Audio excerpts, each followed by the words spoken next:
டக்குன்னு சொல்லி white அம்பாசிடரில் car ஃபாஸ்ட்டாக வந்து நின்னது. டோர் திறந்து அந்த ப்ரொடியூசர் கீழே இறங்கினாங்க. கீழே இறங்கிட்டு எடுத்த உடனே, என்னடா என்ன பெரிய பெரிய பெரிய ஆர்டிஸ்டா, பெரிய ஹீரோவா, இப்போதான் வந்திருக்கேன், 4-5 படம் பண்ணியிருக்கேன், என்ன படம் கொடுக்கல மேக்கப் போட மாட்டியா? உங்களெல்லாம் எத்தனை பேர் பார்த்துருக்கேன்டா, ரோட்ல அலையண்டாதீங்கதான், கேரக்டர் கிடையாது, ஒன்றும் கிடையாது, போடா.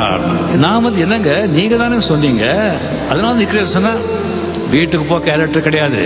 சரி ஓகே, கார் கொடுங்க, கார்லயே போறே சொன்னா காரில் கிடையாது, அதுக்கே நீ வாடகை கொடுக்கணும், நடந்தே போடும் அப்படின்னு சொன்னாங்க. இந்த மாதிரி நான் என்ன தப்பு பண்ணேன், இவ்வளவு அவமானப்படுத்தாருன்னு சொல்லிட்டு ஏவிஎம் ஸ்டுடியோல இருந்து அப்படியே நடந்து வர்ற